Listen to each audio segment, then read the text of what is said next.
Chapter 7. America Succeeds from the Empire, 1775 through 1783. Bloodshed at Lexington and Concord in April of 1775 was a clarion call to arms. About 20,000 musket-bearing Minutemen swarmed around Boston, there to entrap the outnumbered British. The Second Continental Congress met in Philadelphia the next month, on May 10, 1775, and this time the full slate of the 13 colonies was represented. The conservative element in Congress was still strong, despite bloodshed in Massachusetts. There was no well-defined settlement for independence, merely a desire to continue fighting in the hope that the king and parliament would consent to a redress of grievances. Congress hopefully drafted new appeals to the British and king appeals that were spurned. Anticipating a possible rebuff, the delegates also adopted measures to raise money and create an army and a navy. The British and Americans now teetered on the brink of all-out warfare. Perhaps the most important single action of the Congress was to select George Washington, one of its members already in an officer uniform, to head the hastily improved army besieging Boston. The choice was made with considerable misgivings. The tall, powerfully built, dignified Virginia planter, then 43, had never risen above a rank of colonel in the militia. His largest command had numbered only 1,200 men, and that had been some 20 years earlier. Falling short of true military genius, Washington would actually lose more pitched battles than he won. But the distinguished Virginian was gifted with outstanding powers of leadership and immense strength of character. He radiated patience, courage, self-discipline, and a sense of justice. He was a great moral force rather than a great military mind, a symbol in rallying a point. People instinctively trusted him. They sensed that when he put himself at the head of a cause, he was prepared, if necessary, to go down with the ship. He insisted on serving without pay, though he kept a careful expense account amounting to more than $100,000. Later, he sternly reprimanded his steward at Mount Vernon, providing the enemy under duress with supplies. He would have preferred to see the enemy put torch to his mansion. The Continental Congress, though dimly perceiving Washington's quality of leadership, chose more wisely than it knew. His selection, in truth, was largely political. Americans in other sections of the colonies, already jealous, were beginning to distrust the large New England army being collected around Boston. Prudence suggested a commander from Virginia, the largest and most populous of the colonies. As a man of wealth, both by inheritance and by marriage, Washington could not be accused of being a fortune seeker. As an aristocrat, he could be counted on by his peers to check the excesses of the masses. The clash of arms continued on a strangely contradictory bias. On one hand, the Americans were emphatically affirming their loyalty to the king and earnestly voicing their desire to patch up difficulties. On the other hand, they were raising armies and shooting down His Majesty's soldiers. The curious war of inconsistency was fought for 14 long months, from April 1775 to July 1776, before the fateful plunge into independence was taken. Gradually, the temper of warfare increased.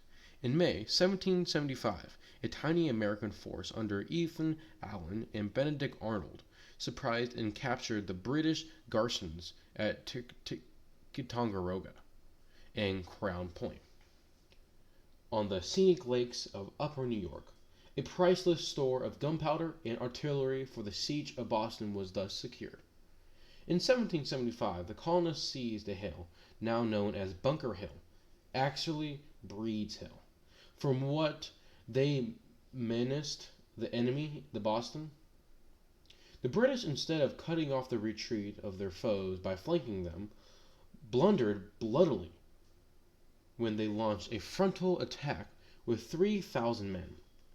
Sharp-shooting Americans, numbering 1,500 and strongly entrenched, mowed down the advancing redcoats with frightful slaughter. But the colonists' scanty store of gunpowder finally gave out, and they were forced to abandon the hill in disorder. With two more such victories, remarked the French foreign minister, the British would have no army left in America. Even at this late date, in July 1775, the Continental Congress adopted one of the Olive Branch Petition, professing American loyalty to the crown and begging the king to prevent further hostilities. But following Bunker Hill, King George III slammed the door on all hope of reconciliation. In August 1775, he formally proclaimed the colonies in rebellion. The skirmishes were now out and out treason, a hanging crime. The next month he widened the chasm which he sealed arrangements for hiring thousands of German troops to help him crush his rebellious subjects. 6 German princes involved in the transaction needed the money. One reportedly had 74 children. George III needed the men. Because most of these soldiers for hire came from the German Principality of Hesse, the Americans called all the European mercenaries Hessians. News of the Hessian deal shocked the colonists. The quarrel, they felt, was within the family. Why, who had an exaggerated reputation for butchery? Hessian hirelings proved to be good soldiers in a mechanical sense, but many of them were more interested in booty than in duty. For good reason, they were dubbed Hessian flies. Seduced by American promises of land, hundreds of them finally deserted and remained in America to become respected citizens. The unsheathed sword continued to take its toll in October 1775, on the eve of a cruel winter, and the British burned Falmouth, Portland, Maine. In that same autumn, the rebels daringly undertook a two-pronged invasion of Canada. American leaders believed erroneously that the conquered French were explosively resistive under the British yoke, and a successful assault on Canada, which would be a 14th colony, while depriving Britain of a valuable base for striking at the colonies in revolt. But this large-scale attack, involving some 2,000 American troops, contradicted the claim of the colonists that they were merely fighting defensively for a redress of grievances. Invasion northward was undisguised offensive warfare. This bold stroke for Canada narrowly missed success. One invading column under the Irish-born General Richard Montgomery, formerly of the British Army, pushed up the Lake Champlain route and captured Montreal. He was joined at Quebec by the bedraggled army of General Benedict Arnold, whose men had been reduced to eating dogs and shoe leather during the grueling march through the Maine woods. An assault on Quebec, launched on the last day of 1775, was beaten off. The able Montgomery was killed. The dashing Arnold was wounded in one leg.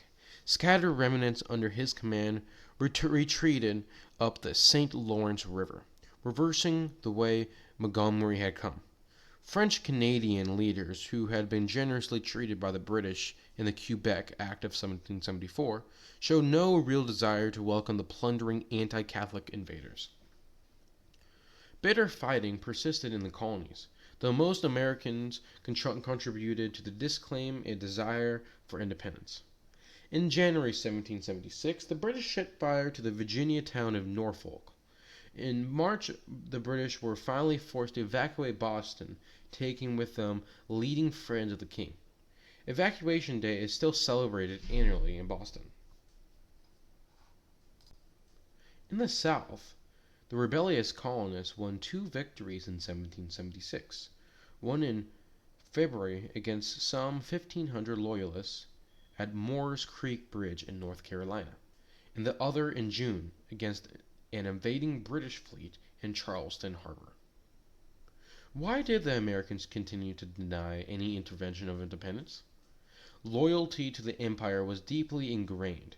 Many Americans continued to consider themselves as part of a transatlantic community in which the mother country of Britain played a leading role. Colonial unity was growing but far from robust, and open rebellion was dangerous, especially against a formidable Britain. Irish rebels of the day were customarily hanged, drawn, and quartered. American rebels might have fared no better. As late as 1776, 5 months before the independence was declared, the king's health was being toasted by the officers of Washington's mess near Boston. God Save the King had not yet been replaced by God Save the Congress. Gradually, the Americans were shocked into recognizing the necessity of separating from the crown. Their eyes were jolted open by the harsh British acts like the burning of Falmouth and Norfolk, and especially by the hiring of the Hessians. Then in 1776 came the publication of the Common Sense, one of the most influential pamphlets ever written. Its author was the radical Thomas Paine, once an impoverished corset maker apprentice who had come over from Britain a year earlier. He had become his incendiary tract with a treatise on the nature of the government, and he eloquently anticipated Thomas Jefferson's declaration that the only lawful states were those that derive their just powers from their consent of the governed. As for the king, who the Americans professed to revere, he had nothing but the royal brute of Great Britain, which its unequivocal message and easy-to-read language, common sense was became in English an astonishing bestseller. Paine flatly branded the shifty sailing of the colonists as contrary to common sense. Nowhere in the physical universe did the smaller heavenly body control the larger one. So why should the tiny island of Britain control the vast continent of America? Paine's pen went a long way toward convincing the American colonists that their true cause was independence, rather than the reconciliation with Britain, not least because without independence they could not hope for foreign assistance. Paine could thus be said that they have drafted the foundational document not only of American independence, but of the American foreign policy as well. Paine's passionate protest was compelling, as it was eloquent and radical, even doubly radical. It called not simply for independence, but the creation of a new kind of political society, a republic where power flowed from the people themselves, not from a corrupt and despotic monarch. In language laced with biblical imagery familiar to common folk, he argued that all government officials, governors, senators, and judges, not just representatives in a House of Commons, should derive their authority from popular consent. Paine was hardly the first person to champion a republican form of government. Political philosophers had advanced the same idea since the days of classical Greece and Rome. Revived in the Renaissance and in the 17th century England, republican ideals had uneasily survived within the British mixed government with its delicate balance of king, nobility, and commons.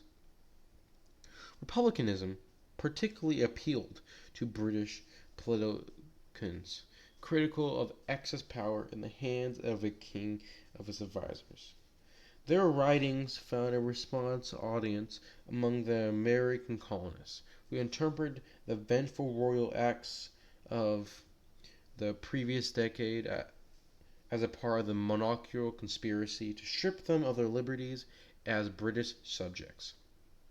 Paine's radical prescription for the colonists to reject the monarchy empire and embrace the independent republic fell on receptive ears. The colonists' experience with governments had prepared them well for Paine's summons to create a republic. Many settlers, particularly New Englanders, have practiced a king's republicanism in their democratic town meetings and annual elections, while the proletariat elected communities of correspondence during the 1774 and 1775 and had demonstrated the feasibility of a republican government. The absence of heredity or aristocracy and the relative equality of condition enjoyed by land-owning farmers meshed well with the Republican reputation of a fixed hierarchy of power. Most Americans consider citizen virtue fundamental to any successful Republican government, because political power no longer rested with the central, all-powerful authority of the king. Individuals in a republic needed to sacrifice their personal self-interest to the public good. The collective good of the people mattered more than the private rights and interests of the individuals. Paine inspired his contemporary boundaries to the view of America as a fertile ground for cultivation of such civic virtue. Yet, not all patriots agree with Paine's ultra-democratic approach to republicanism. Some favored a republic ruled by a natural aristocracy of talent. Republicanism for that meant an end to heresy or aristocracy, but not an end to all social hierarchy. These more conservative Republicans feared that the more fervor for liberty would overwhelm the stability of social order.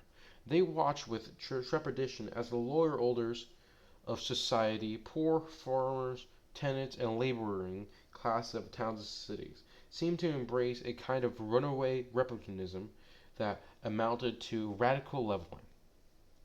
If social and political egalitarianism confounded Revolutionary era colonists, both radicals and conservatives could agree that whatever from the new nation took, white males would do the same shaping. American leaders expected women to remain confined to the home and hearth, American Indians to cotton and cultivation, and Indians to the unsettled West. Yet the Revolution had started a conversation about the nature of social membership, and who exactly was included in the circle of "we the people." The contest to define the nature of American republicanism would noisily continue for centuries. Members of the Philadelphia Congress, instructed by their respective colonies, gradually edged towards a clean break. On June 7, 1776, fiery Richard Henry Lee of Virginia moved that the United States colonies are, and right out to be, free and independent states. After considerable debate, the motion was adopted nearly 1 month later on July 2, 1776. The passing of Lee's resolution was the formal declaration of independence by the American colonies, and technically this was all needed to cut the British tie. John Adams confidently wrote that thereafter July 2nd would be celebrated annually with fireworks, but something was required. An epochal rupture of this kind called some formal explanation. An inspirational appeal was also needed to enlist other British colonies in the Americas to invite assistance from foreign nations and to rally resistance at home. Shortly, Lee made his memorable motion on June 7th. Congress appointed a committee to prepare a more formal statement of separation. This task of drafting fell to Thomas Jefferson, a tall, freckled, sandy-haired Virginia lawyer of 33. Despite his youth, he was already recognized as a brilliant writer, and he measured up splendidly to the awesome assignment. After some debate and amendment, the Declaration of Independence was formally approved by Congress on July 4, 1776. It might be better called the Explanation of Independence, or as one contemporary described it, Mr. Jefferson's advertisement of Mr. Lee's resolution. Jefferson's pronouncement, couched in a lofty style, was magnificent. He gave appeal universally by invoking the natural rights of humankind, not just British rights. He argued persuasively that the cause of the king had flouted these rights. The colonists were justified in cutting their connection. He then set forth a long list of presumably tyrannous deeds of George III. The overdrawn bill of this indictment included imposing taxes without consent, dispensing with trial by jury, abolishing valued laws, establishing a military dictatorship, maintaining standing armies in peacetime, cutting off trade, burning towns, hiring mercenaries, and inciting hospitality among the Indians. Jefferson's withering blast was admittedly one-sided. He acted in effect as a prosecuting attorney. He took certain liberties with historical truth. He was not writing history. He was making it through what he called the world's greatest editorial. He owned many slaves, and his affirmation that all men are created equal was to haunt him and his fellow citizens for generations. The formal Declaration of Independence cleared the air as a thunder shower does a muggy day. As Paine had predicted, and as events were to prove, foreign assistance could now be solicited with greater hope of success. Those patriots who defied the king were now rebels, not loving subjects shooting their way into recognition. They must all hang together. Franklin is said to grinned remarkably, or they would have hanged separately. Or, in the eloquent language of the Great Declaration, we must pledge to each other our lives, our fortunes, and our sacred honor. Jefferson's defiant Declaration of Independence had a universal impact unmatched by any other American document. This shout, heard round the world, has been a source of inspiration to countless revolutionary movements against the arbitrary authority. Lafayette hung a copy in the wall in his home, leaving beside it room for a future French Declaration of the Rights of Man, a declaration that was officially born 13 years later. The War of Independence, strictly speaking, was a war within a war. Colonial loyal to the king loyalists fought the American rebels, patriots, which were the rebels also fought by the British redcoats. Loyalists were deservedly called Tories after the dominant political factions in Britain, wherein patriots were called Whigs after the opposition factions in Britain. A popular definition of a Tory among the patrons being betray bitterness, a Tory is a thing whose head is in England and its body in America, and its neck out to be stretched. Like many revolutions, the American Revolution was a minority movement. Many colonists were apathetic or neutral, including the British of Virginia, who sat on the fence on opposing forces continued not only on the battlefield, but also for the allegiance and support of the civilian population. In this struggle for the hearts and minds of the people, the British proved fatally inept, and the patriot militants played a crucial role. The British military were able to control only those areas where it could maintain a massive military presence. Elsewhere, as soon as the redcoats had marched on, the rebel militiamen appeared and took up the task of political education, sometimes by conservative means, often lacking bayonets, but always loaded with political zeal. The ragtag militia units served as remarkably effective agents of the revolutionary ideas. They convinced many colonists, that even those indifferent to independence, that the British Army was an unreliable friend and they could have better throw in their lot with their patriot cause. They also mercilessly harassed small British detachments on occupational forces. One British officer ruefully observed that the Americans would be less dangerous if they had a regular army. Loyalists, numbering perhaps 16% of the American people, remained true to their king.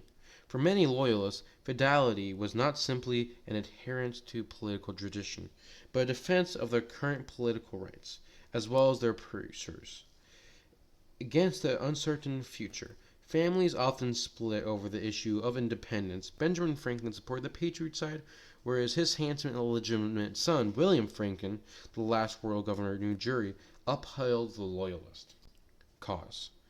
If the king had triumphed, he had seemingly likely due the Loyalists, who had been acclaimed patriots and defended rebels like Washington, would have been disgraced, severely punished, and probably forgotten. Loyalists were more numerous among the older generation. Young people make revolutions, and from the outset, energetic, purposeful, and militant young people surged forward. Figures like the sleeplessly scheming Samuel Adams, at the impassioned Patrick Henry, whose flaming outcry before the Virginia Assembly, "Give me liberty or give me death," still quickens patriotic pulses. Loyalists also include the king's officers and other beneficiaries of the crown people who knew from which side their daily bread came.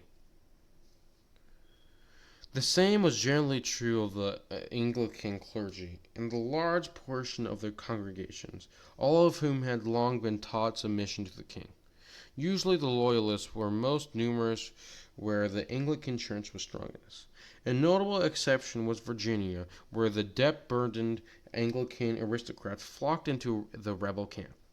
The king's followers were well entrenched in the aristocratic New York City and Charleston, and also in the Quaker Pennsylvania and New Jersey, wherein the General Washington felt that he was fighting in the enemy's country, while his men were starving at Valley Forge. Nearby Pennsylvania, farmers were settling to produce their British for the king's gold. Loyalists were least numerous in New England, where self-government was especially strong and mercantilism was especially weak. Rebels in the most numerous were in perseverance and Congregationalism flourished, nobly in New England. Invading British armies vented the contempt and anger by using Yankee churches for pigsties. Before the Declaration of Independence in 1776, persecution of the Loyalists was relatively mild, yet they were subjected to some brutality, including tarring and feathering and riding astride fence rails. After the Declaration of Independence, which separated Loyalists from patriots, harsher methods prevailed. The rebels naturally desired a united front, putting loyalty to the colonies first. They regarded their opponents, not themselves, as traitors. Loyalists were roughly handled. Hundreds were imprisoned, and few non-cabinets were hanged. But there were no wholesome reign in the terror comparable to that which later bloodied both France and Russia during the revolutions.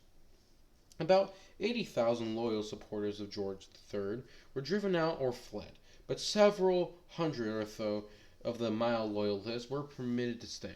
The estates of the many of the fugitives were confiscated and sold as a politically painless way to help finance the war.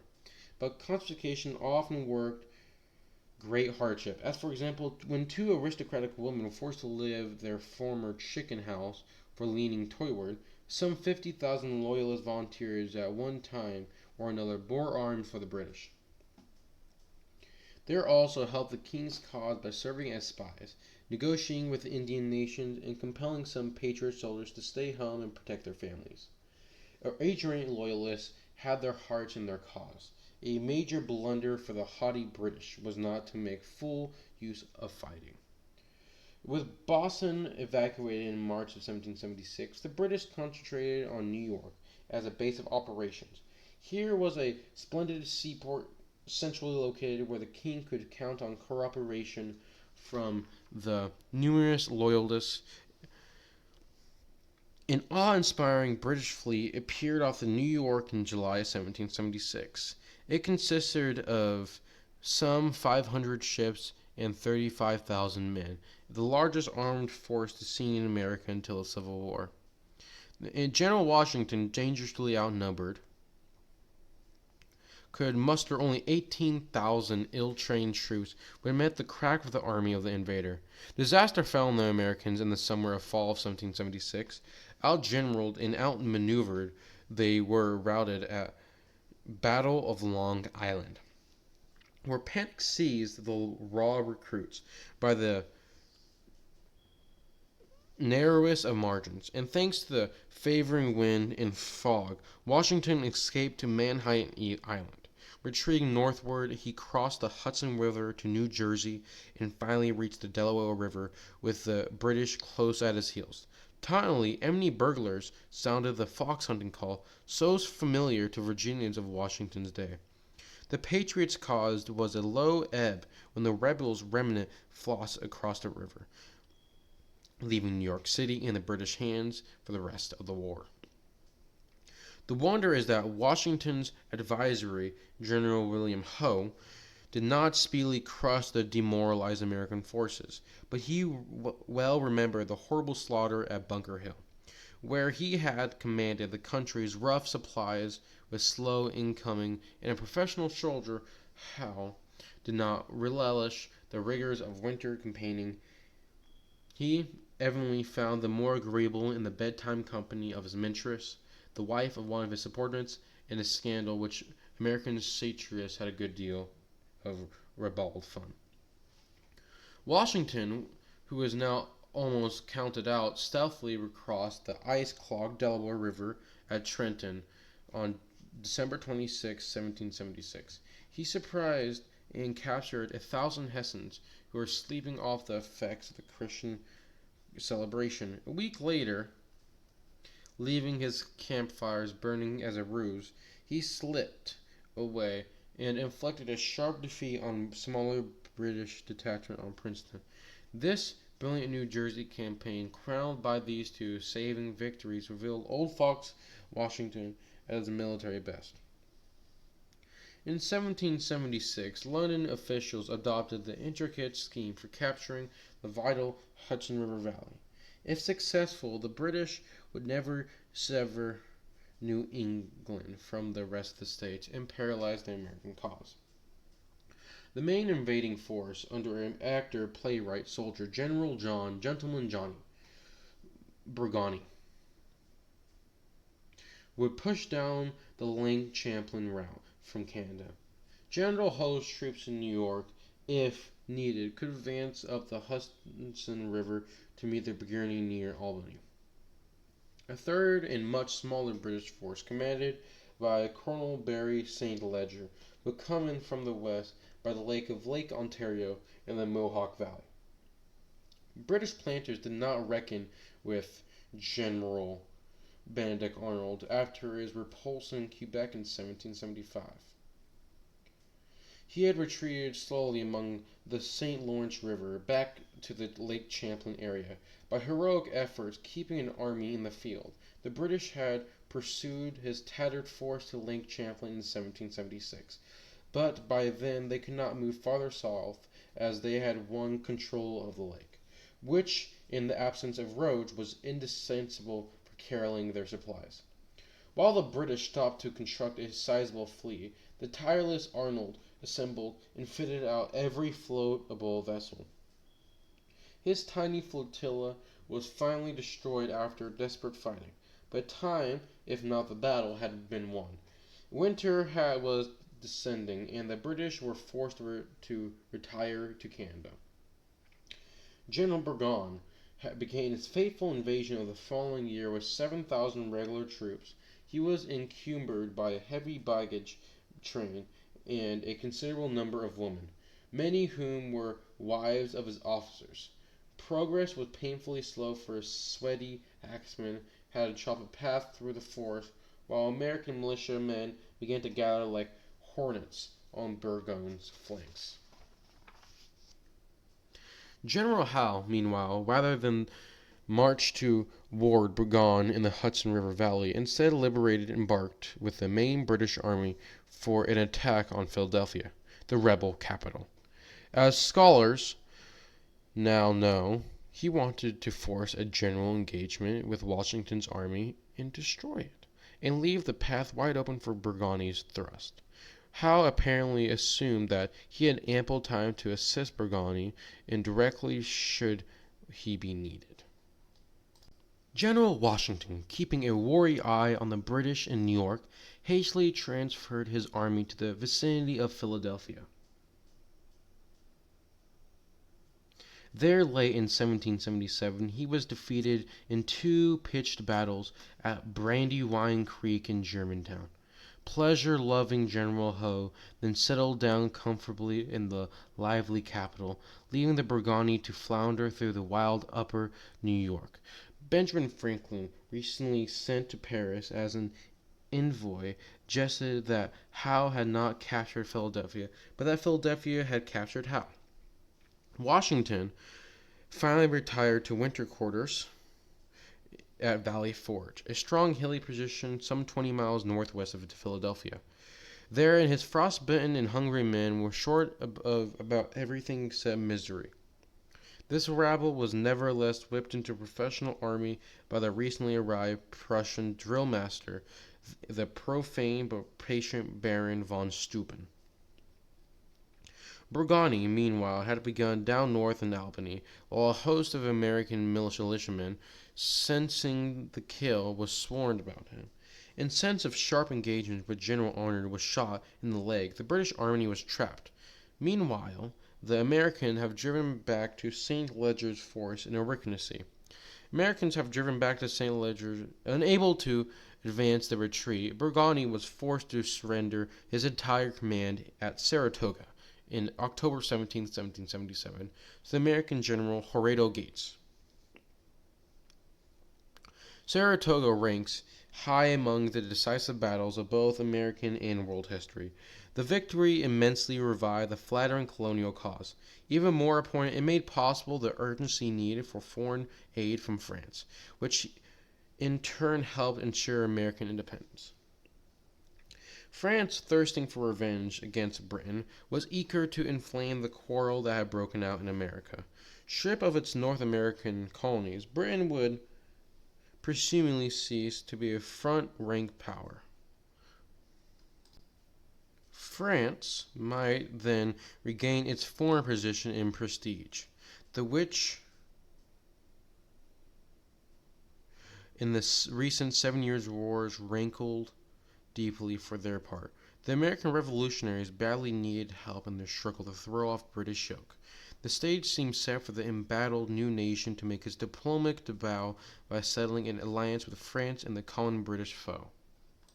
Yet, just as they stood for revolutionary political ideas at home, the rebellious Americans also harbored revolutionary ideas about the international affairs. They wanted to end colonialism and mercantilism. They strongly supported free trade and freedom of the seas. They hoped to substitute the rule of law for the ancient reliance on raw power to arbitrate the affairs of the nations, which the new republic Great Seal claimed a new order for the ages. Novus or secundum in Latin, the sentiment was meant to apply international as well as domestic affairs. The Continental Congress, in the summer of 1776, had accordingly drafted a model treaty to guide the American commissioners it was about to dispatch to the French court. One of the treaty's chief authors, John Adams, described its basic principles: 1. No political connection. 2. No military connection. 3. Only a commercial connection. For a nascent nation struggling to secure its very existence, these were remarkably self-denying restrictions, yet they represented an emerging school of thought, popular among enlightening figures in both Europe and America, that deemed history to have reached a momentous turning point when military conflict would be abandoned by bonds of mutual commercial interest, would guarantee peaceful relations among the states. Many critics then later have decided this dream of amendment golden age was hopelessly naive and impractical utopian, yet it infused an element of idealism into the American attitudes towards international affairs that has proved stubbornly persistent. When Willie Old Benjamin Franklin arrived in Paris to negotiate the treaty with France, he determined that his very appearance should herald the diplomatic revolution the Americans hoped to achieve. In his clothing and demeanor, he affected a persona that deliberately violated every norm of diplomatic behavior instead of the customary ceremonial sword. He toed that only a plain white walking stick, forsakingly embroidered robes and fancy wigs. He sported home sports garments with a simple cap of marten's fur. Figure me, he wrote to a friend, very plainly dressed, wearing my thin gray straight hair that peeps out under my coiffure, and a fur cap which comes down to my forehead almost to my spectacles. Think how must appear among the powdered heads of Paris. He shocked by the royal code bestowed, and it was pomp and protocol. Bourgeois and partisans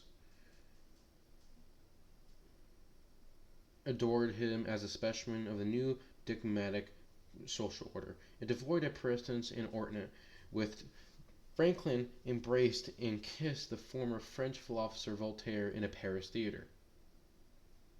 The spectators appalled wildly. Meanwhile, the diplomatic game intensified.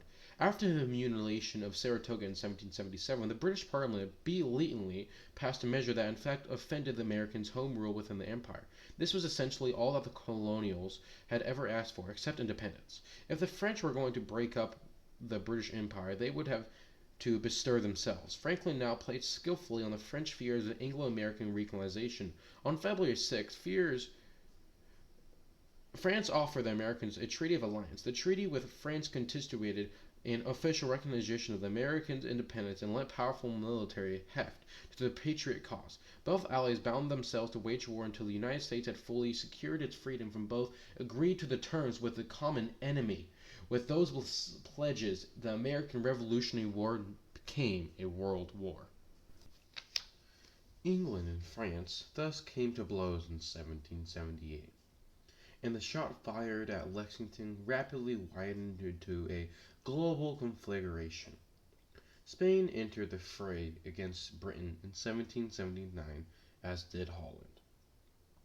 Combined Spanish and French fleets outnumbered those of Britain, and on two occasions the British Isles seemed to be at the mercy of hostile warships. Lesser naval powers, led by Russia, exacerbated Britain's diplomatic isolation by joining a pact of armed neutrality whereby they persistently resisted the British. To say that America, with some French aid, defeated Britain is like saying, "Daddy, I killed the bear." To Britain struggling for its very life, the scuffle in the New World became secondary. The Americans deserve credit for having kept the war going until 1778, with secret French aid, but they did not achieve their independence until the conflict erupted into a multi-power world war that was too big for Britain to handle. From 1778 to 1783, France provided the rebels with guns, money, immense amounts of equipment, about one half of America's regular armed forces, and particularly all the new nation's naval strength. France's entrance into the conflict forced the British to change their basic strategy in America. Hitherto, they could not count on blockading the colonial coast and commanding the seas. Now the French had powerful fleets in American waters, chiefly to protect their own valuable West India islands, but in a position to jeopardize Britain's blockade and lines of supply. The British, therefore, decided to evacuate Philadelphia and concentrate their strength in New York City. In June of 1778, the withdrawing redcoats were attacked by General Washington on Monmouth, New Jersey. On a blistering hot day, scores of men collapsed or died from sunstroke. But the battle was indecisive and the British escaped to New York. Although about one-third of their Hessians deserted, henceforth except for the Yorktown interlude of 1781, Washington remained in the New York area, hemming in the British. In the summer of 1780, a powerful French army of 6,000 regular troops, commanded by the Comte de Rochambeau, arrived in Newport, Rhode Island. The Americans were somewhat suspicious of their former enemies. In fact, several ugly flare-ups involving minor bloodshed had already occurred between the new allies. But French gold and goodwill melted hard hearts. Dancing parties were arranged with the prim Puritan maidens. One French officer related, doubtless with exaggeration, the simple adherence of the Garden of Eden prevailed. No real military advantage came immediate from this French reinforcement, although preparations were made for a Franco-American attack on New York. Improving American morale was staggered later in 1780 when General Benedict Arnold turned traitor. A leader of the undoubted dash and brilliance, he was an ambitious, greedy, unscrupulous, and suffering from a well-grounded but petulant feeling that his vulnerable services were not fully appreciated. He plotted with the British to sell out the key stronghold of West Point, which commanded the Hudson River, for £6,300 and an officer commission. By the sheerest accident the plot was detected in a nick of time, and Arnold fled to the British. "Whom can we trust now?" cried General Washington in anguish. The British, meanwhile, had devised a plan to roll up the colonies, beginning with the South, where the Loyalists were numerous. The colony of Georgia was ruthlessly overrun in 1778 through 1779. Charleston, South Carolina, fell in 1780. The surrender of the city to the British involved the capture of 5,000 men and 400 cannons, and was a heavier loss to the Americans in relation to the existing strength that the Bourgogne was to the British. Warfare now intensified in the Carolinas, where the Patriots bitterly fought their Loyalist neighbors. It was not uncommon for prisoners on both sides to be butchered in cold blood after they thrown down their arms. The tide turned in 1780 and early in 1781, where the American riflemen wiped out a British detachment at Kings Mountain and then defeated a smaller force at Cowpens. In the Carolina campaign of 1781, General Nathanael Greene, a Quaker-wheeled tactician, distinguished himself his strategy of delay. Standing and then retreating, he exhausted his foe, General Charles Cornwallis, in vain pursuit. By losing battles, by winning campaigns, the fighting Quaker finally succeeded in clearing most of Georgia and South Carolina of British troops. The West was ablaze during the march of the war. Indian allies of George III, hoping to protect their land, were egged on by the British agents branded as hair buyers, because they were paid bounties for American scalps. Fateful 1777 was known as the Bloody Year on the frontier. Although two nations of the Iroquois Confederacy, the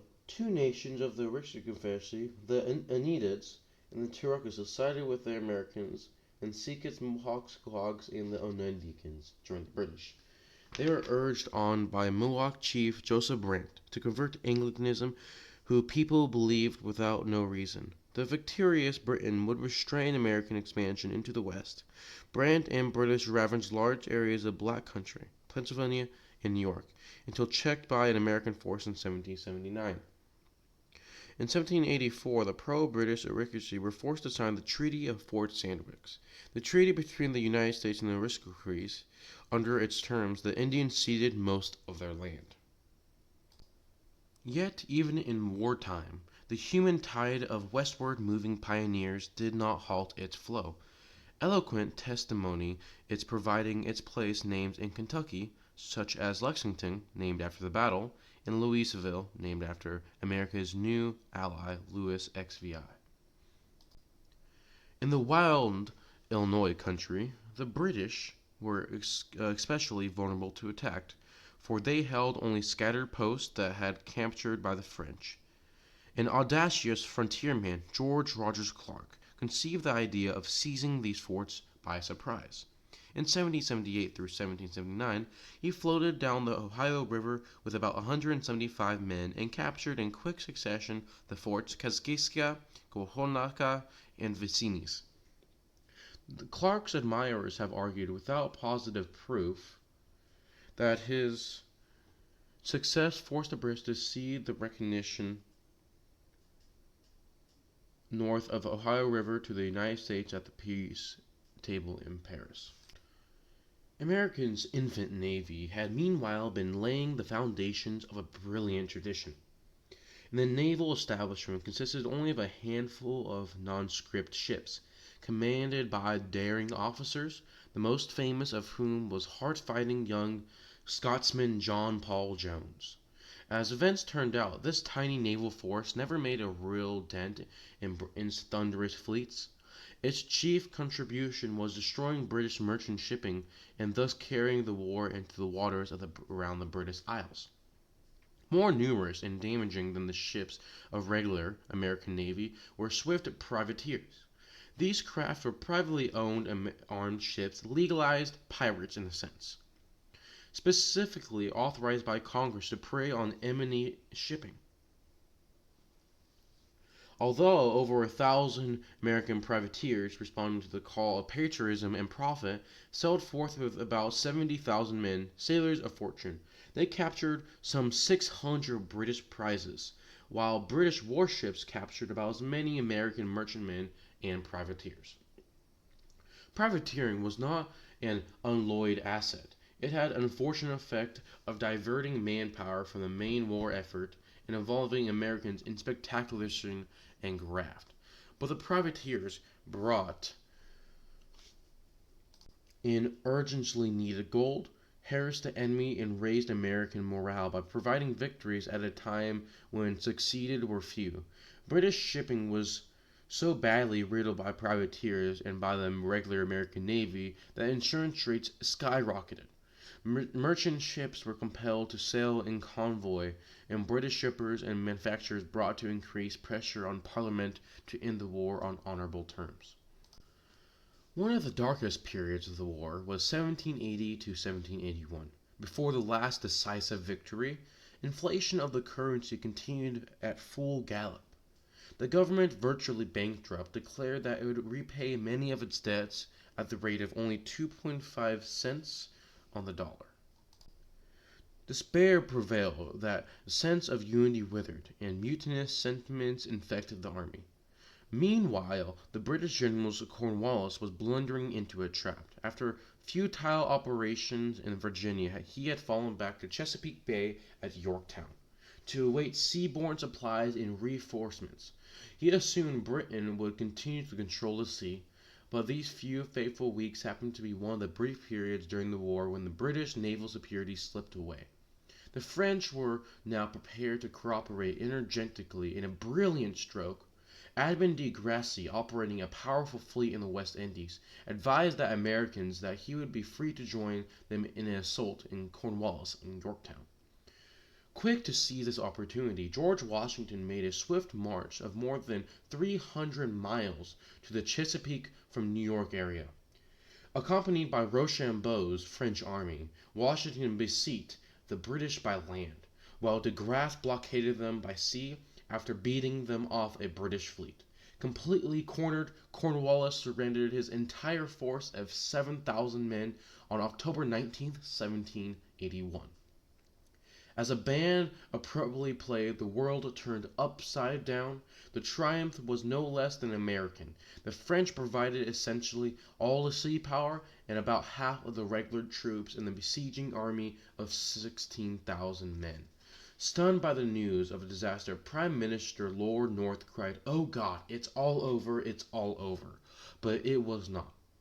George III similarly planned to continue the struggle for Britain war from being crushed. It still had 54,000 troops in North America, including 32,000 in the United States. Washington returned with his army to New York, there to continue keeping vigilant eye on the British force of 10,000 men. Fighting over continued for more than a year after Yorktown, with Patriot Loyalist warfare in the South, especially savage "no quarter for the Tories," was the common battle cry. One of Washington's most vulnerable contributions was to keep the lashing cause alive, the army in the field and the states together during these critical months. Otherwise, satisfactory peace treaty might have never been signed. After Yorktown, despite George III's obstinate eagerness to continue fighting, many Britons were weary of war and increasingly ready to come to terms. They had suffered heavier reverses in India and in the West Indies. The island of Minorca in the Mediterranean had fallen. The rock of Gibraltar was tottering. Lord North ministries collapsed in March of 1782, temporarily ending the personal rule of George III, a Whig ministry. Rather favorable to the Americans, replaced the Tory regime of Lord North. 3 American peace negotiators had meanwhile gathered at Paris: the aging but abstinent Benjamin Franklin, the flinty John Adams, vigilant of New England interests, and the impulsive Jay of New York, deeply suspicious of Old World intrigue. The 3 envoys had explicit instructions from Congress to make no separate peace and consult with their French allies at all stages of negotiations. But the American representative chafed under this directive. They well knew that it had been written to subservient Congress that the French Foreign Office indirectly guided the pen. France was a painful position. It had induced Spain to enter the war on its side, in its part by promising to deliver British-held Gibraltar, yet Towering Rock was defying frantic joint assaults by the French and Spanish troops. Spain also coveted these immense trans-Laguerre area, which restless American pioneers were already settling. France, ever eager to smash Britain's empire, desired an independent United States, but sought to keep the new republic cooped up east of the Allegheny Mountains. A weak America, like a horse, sturdy enough to plow but not vigorous enough to kick, would be easier to manage in promoting French interest and policy. France was paying a heavy price in men and treasure to win America's independence, and wanted to get its money worth. But John Jay was unwilling to pay France's game. Suspiciously alert, he perceived that the French could not satisfy the conflicting ambitions of both Americans and Spaniards. He saw signs, or thought he did, indicating that the Paris Foreign Office was about to betray American trans-Atlantic interests to satisfy those of Spain. He therefore secretly made separate overtures to London, contrary to his instructions from Congress. The hard-pressed British, eager to entice one of the enemies from the alliance, speedily came to terms with the Americans. A preliminary treaty of peace was signed in 1782, the final peace the next year. By the Treaty of Paris in 1783, the British formally recognized the independence of the United States. In addition, they granted generous boundaries stretching majestically to the Mississippi on the west to the Great Lakes on the north, and the Spanish Florida on the south. Spain had recently recaptured Florida from Britain. The Yankees, though now divorced from the empire, were to retain a share in the Canadians in the priceless fisheries of Newfoundland. The Canadians, of course, were profoundly displeased. The Americans, on their part, had yet important concessions. Loyalists were not to be further persecuted, and Congress was to be recommended to the state legislators that confiscated Loyalist property to be restored. As for the debts long owed to British creditors, the state vowed to put no lawful obstacles in the way of their collection. Unhappily for future harmony, the assurance regarding both Loyalists and debts were not carried out in the manner hoped for by London. Native Americans who had fought on both sides were left out of the negotiations, despite their contributions. The end of British oversight in much of the North American interior irreparably changed the political landscape for Indians. Whatever their wartime loyalties, Land-hungry settlers, not London parliamentaries, would now hold sway over the policy towards the West. As for Britain, its acceptance of defeat in North America eventually paid enormous strategic dividends. Persisting in the colonial conflict might well now bled Britain dry. By shutting down the war against the Americans enabled London to rebuild its army and navy, and eventually prevail in its titanic struggle with Napoleon and to become the permanent world power in the 19th century. Britain's terms were liberal almost beyond belief. The enormous trans-Appalachian area was thrown in as a virtual gift, for the George Rogers Clark had captured only a small segment for it. Why the generosity? Had the United States been Britain's to its knees? The key to the riddle may be found in the Old World. At this time the peace terms were drafted. Britain was trying to seduce America from its French alliance, so it made the terms alluring as possible. The shaky Whig ministry, hanging on by its fingernails for only a few months, was more friendly to the Americans than were the Tories. It was determined by the policy of liberality to save recent wounds, reopen old trade channels, and prevent future wars over the coveted trans-Appalachian region. Their far-sighted policy was regrettably not followed by the successors of the Whigs. In spirit, the Americans made a separate peace contrary to the French alliance. In fact, they did not. The Foreign Paris Office formally approved the terms of the peace. Though distrusted by the lone wolf course of its American ally, France immensely relieved by the prospect of bringing the costly conflict to an end, and freeing itself from its embarrassing promises to the Spanish crown. America alone gained from the world-grinding war. The British, though soon to stage a comeback, were battered and beaten. The French savored sweet revenge and plunged headlong down the slippery colonists far much better, snatching their independence from the furnace of world conflict. They began their national career with a splendid territorial birthright and priceless heritage freedom, for some of it, not for all. Seldom, if had any people been so favored.